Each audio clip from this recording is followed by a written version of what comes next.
అందరూ అవునన్నారు. ప్రతిపాదన ఆమోదించడమైనది. బిల్లు సభలో ప్రవేశపెట్టబడింది.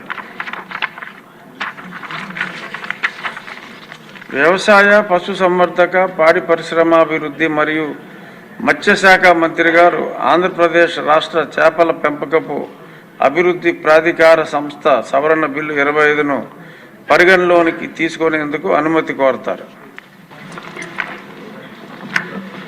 I move that the Andhra Pradesh State Aquaculture Development Authority Amendment Bill 2025 be taken into consideration. Bill మీద అధ్యక్ష,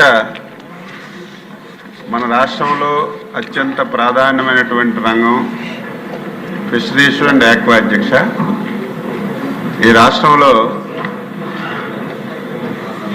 aqua రంగం ఈ రాష్ట్రం అంతా కూడా విస్తరించి ఉంది. చాలామంది అగ్రికల్చర్ నుంచి ఆక్వా కూడా చాలామంది డైవర్ట్ అవుతున్నారు. అధ్యక్ష, అయితే ఇప్పటికి రాష్ట్ర ప్రభుత్వం జోను, నాన్ జోన్గా విభజించి ఆక్వా రంగం మీద దృష్టి పెట్టి ఈ రాష్ట్రంలో పూర్తిగా అభివృద్ధి చేస్తున్న విషయం అందరికీ తెలుసు, మీకు అందరికంటే ఎక్కువ తెలుసు. అధ్యక్ష, అయితే ఈ రాష్ట్రంలో ఎక్కడ చెరువు ఉందో, ఎక్కడ ఆక్వా పెంచుతున్నారో ఇంతవరకు ప్రభుత్వం మీద కూడా ఎటువంటి ఇన్ఫర్మేషన్ కూడా లేకుండా జరుగుతుంది. దీనివల్ల కూడా చాలా వరకు పొల్యూషన్ కూడా అవుతుందని చెప్పి చాలామంది కూడా చెప్పారు. అధ్యక్ష, అందుకే మొన్ననే ఆక్వా రైతులతోని, ఆక్వా ఆధారిత పరిశ్రమలో ఉన్నటువంటి పెద్దలందరితో కూడా మాట్లాడి కొన్ని మార్పులు ఈ చట్టంలో చేయాలని చెప్పి ప్రయత్నం చేశాను. అధ్యక్ష,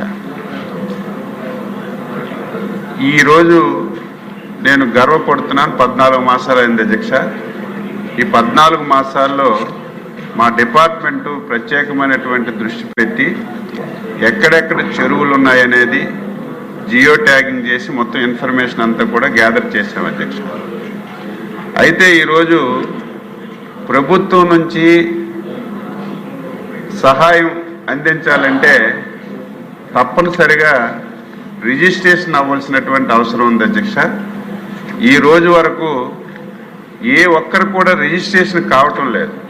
రిజిస్ట్రేషన్ అయితే ఏ జిల్లాలో ఎక్కడ ఆక్వా రంగం ఉంది, ఎక్కడ చేపలు పెంచుతున్నారు, ఎక్కడ రొయ్యలు పెంచుతున్నారు, ఎక్కడ స్విమ్ పెంచుతున్నారు అనేది ప్రభుత్వానికి తెలుస్తుంది. అధ్యక్ష, ఇంతవరకు ఆ విధానం లేదు. అందుకే మొన్ననే ఒక డెసిషన్ తీసుకున్నాం.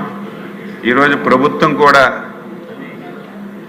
ఎన్నికల్లో ఇచ్చినటువంటి హామీ ప్రకారం ఆక్వా రంగానికి విద్యుత్తు ₹50 ఇస్తామని చెప్పాము. అధ్యక్ష, గత ప్రభుత్వం లాగా జోన్లో ఉన్నటువంటి ఆక్వా రంగంకే ఇచ్చి నాన్ జోన్లో ఉన్నటువంటి ఆక్వా రంగంకి ఇవ్వకుండా చాలా వరకు చాలామంది ఆక్వా రైతులు చాలా ఇబ్బంది పడ్డారు.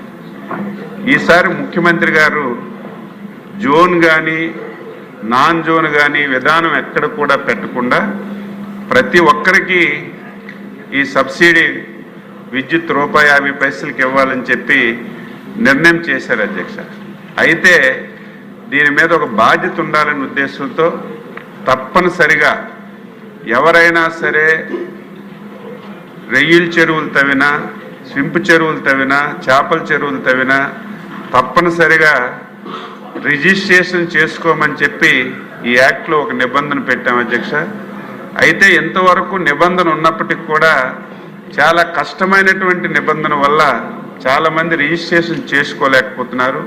ఇప్పుడు ఈ యాక్ట్లో ఆ రిజిస్ట్రేషన్ విధానం చాలా సింప్లిఫై చేసి ఈరోజు ఈ యాక్ట్లో పొందుపరిచాం. కాబట్టి మీ ద్వారా ఎవరైతే ఆక్వా రంగంలో ఉన్నటువంటి రైతులందరికీ కోరుతున్నాను, మీరు ఇమీడియట్గా రిజిస్ట్రేషన్ చేయించుకోండి. రిజిస్ట్రేషన్ చేయించుకున్న వెంటనే ఏదైతే ప్రభుత్వం చెప్పిన విధంగా ₹1.5కి విద్యుత్ ఇచ్చే కార్యక్రమం చేపడతాం. ఇది సింప్లిఫై చేశాం. దీన్ని చేసుకోమని చెప్తూ ఈ బిల్లులో అది కూడా పొందుపరిచాం. అధ్యక్ష, అదేవిధంగా ఒక 20% ఎవరు రిజిస్ట్రేషన్ చేసుకోగంటున్నారు. అధ్యక్ష, వాళ్ళకు కూడా ఒక అవకాశం ఇచ్చాం. వాళ్ళు కూడా ఒక 50% లేట్ ఫీజుతో ఈ బిల్లులో అవకాశం కల్పించాం. అది కూడా ఉపయోగించుకోమని చెప్పి ఈ సందర్భంగా తెలియజేస్తున్నాను. ఇప్పటి వరకు ఆక్వాకల్చర్ బిజినెస్ ఆపరేషన్ లైసెన్స్ జీవితకాలం మనకి 1 సంవత్సరానికి తగ్గించడానికి బిల్లులో పెట్టాం. అదేవిధంగా ఆక్వాకల్చర్ లైసెన్సులు 1 సంవత్సరమే ఉంది బిల్లులో ఇప్పటి వరకు, దీన్ని 5 సంవత్సరాలు తగ్గించడానికి పెట్టాం. అదేవిధంగా ఈ కొన్ని పదాల అధ్యక్ష టెర్మినాలజీలో కొన్ని పదాలు తేడాగా ఉన్నాయి. అందులో మీకు సీ ఫుడ్ అనే పదం ఉండేది, దాన్ని సముద్రపు ఆహారాలని ఒక మార్పు చేశాం. అదేవిధంగా ఇంతకుముందు